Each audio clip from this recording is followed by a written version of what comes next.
ओम साई राम। आइए, जो लोग सोसाइटी के लिए बहुत काम करते हैं लेकिन सामने नहीं आते, जिनको जानते भी नहीं हैं लोग, मैं आपको उनसे एक इंट्रोड्यूस कराना चाहूँगी। नमस्ते, मेरा नाम नित्या पाठक है और मैं एज अ एग्जीक्यूटिव कन्वीनर सुलभ इंटरनेशनल सोशल सर्विस में काम करती हूँ। मैम, आपको कैसे आप इंस्पायर हुई सुलभ में काम करने के लिए, और क्या क्या आपकी सेवाएं अभी आप दे रहे हैं? जी, तो ये सुलभ इंटरनेशनल की स्थापना हुई है 1970 में और इसकी स्थापना मेरे ससुर जी डॉक्टर बिंदेश्वर पाठक ने की है। और उसके बाद मेरा विवाह हुआ 2004 में, और उसके बाद मैं शौचालय से रिलेटेड कुछ कुछ देखती थी, ससुर जी से सुनती थी। अच्छा। तो मुझे मतलब बड़ा अच्छा लगता था, और इतना सोशल वर्क जो होता था महिलाओं से रिलेटेड, यहाँ पे आके फिर हमने महिलाओं को, जो हमारे ससुर जी ने ही किया है, 2 लाख महिलाओं को मैला ढोने से मुक्त किया है पूरे भारतवर्ष में।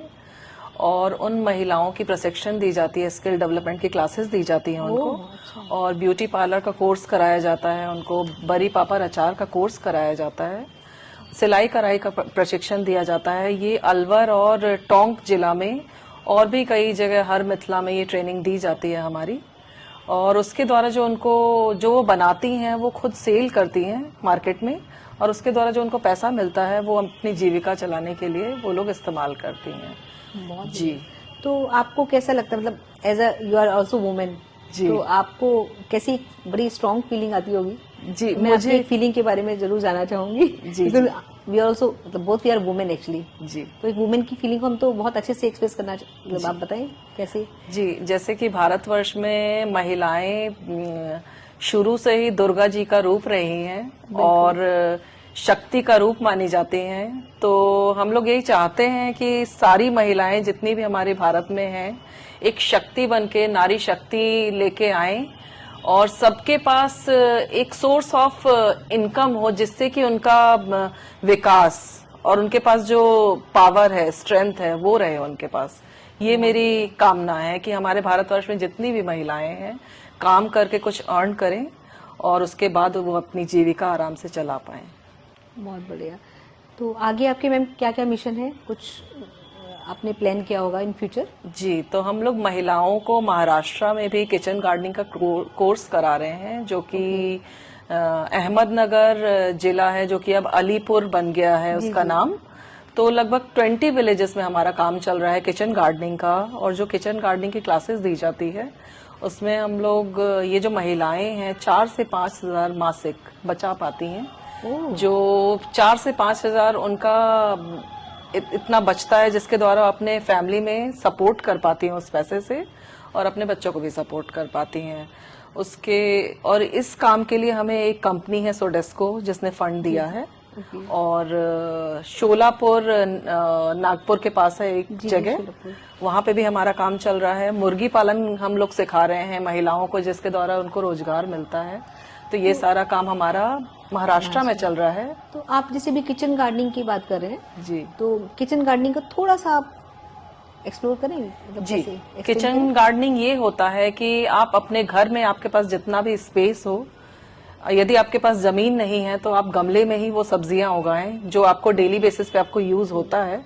और जो आपको सब्जियां निकलती है उसकी ट्रेनिंग दी जाती है, हम लोग बीज देते हैं और उनको सिखाते हैं कि आपको कैसे उगाना है।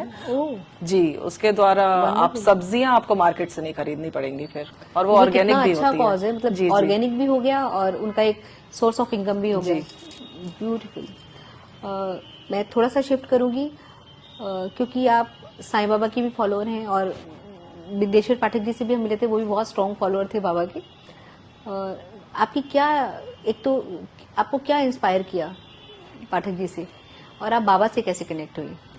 जी, मेरे ससुर जी ने इंस्पिरेशन मुझे उनसे यही मिलती है कि वो महिलाओं का इतना सम्मान करते थे। महिलाओं को जो उन्होंने जो मैला ढोने से मुक्त किया, उन लोगों के पास कोई जाता नहीं था, उनको कोई टच नहीं करने देता था। और आज वही ब्राह्मण परिवार की महिलाएं, हमारी जो बहनें हैं अलवर और टोंक में, उनसे फेशियल करवाती हैं, उनको टच करने देती हैं, उनको मंदिर लेके गए हमारे ससुर जी। तो ये विकास, मतलब बहुत बड़ा विकास हुआ। ये तो बहुत बड़ी बात है, सोसाइटी के लिए बहुत बड़ा जी, जी, काम है। और उसी काम को हम लोग प्रयास कर रहे हैं कि हम लोग आगे बढ़ाएं। और साईं बाबा से मेरा कनेक्शन लगभग 2016 में हुआ था।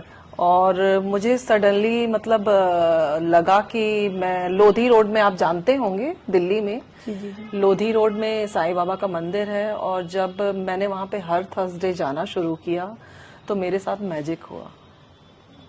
उसके बाद से मैं कनेक्टेड और आज भी मेरे डीपी में क्या साईं हम बाबा ही हैं। इन शॉर्ट में जाना चाहें ये जी। मैजिक क्या है? जी। क्योंकि बाबा की लीलाओं को तो देखिए बहुत स्ट्रॉन्ग फॉलोअर्स हैं बाबा के, जी और हर एक के साथ लीला करते हैं बाबा। मैजिक तो हर एक के साथ करते हैं, but I be happy to. जी, मैं उस जगह से इतनी इजीली निकल पाई जो मुझे उम्मीद नहीं थी। ओके। वहां पे मतलब साईं बाबा के मंदिर में जाने के बाद, और साईं बाबा के मैंने कुछ व्रत भी किए और उनसे बोला कि बाबा आप ही पार लगा सकते हैं, और उन्होंने पार लगाया। क्या बात है। जी। और आप अभी, बिकॉज आप इस मुकाम पर हैं और बहुत अच्छा लगा देख के आपको, तो आप क्या मैसेज देना चाहेंगी वुमेन्स के लिए? जी, महिलाओं के लिए मेरा सिर्फ यही मैसेज है कि जितनी भी महिलाएं हैं सबको शिक्षा मिलनी चाहिए, वो बहुत जरूरी है। और जिसके पास शिक्षा नहीं है तो ऐसा नहीं है कि उनको रोजगार नहीं मिल सकता है, उनको भी मिल सकता है, बिल्कुल मिल सकता है। और बिना पढ़ी लिखी महिलाओं के लिए भी रोजगार का बहुत ही सीमित नहीं है, असीमित है। मतलब बहुत ही संभावनाएं हैं रोजगार की। जी, थैंक यू सो मच। आपने सुना मैम ने कितना अच्छा बताया। देखिए एज अ वुमेन आप जान सकते हैं, कहते हैं ना एक कहावत है, खुद ही को कर बुलंद इतना कि हर तकदीर से पहले खुदा तुझसे ही ये पूछे बता तेरी रजा है। तो हर वुमेन अगर ये जान ले, ये आपके सामने एक जीती जागती मिसाल है, अगर आप जान लें तो आई थिंक इससे बड़ी कोई बात ही नहीं है। So this is we called women empowerment. Thank you so much. Om Sai Ram.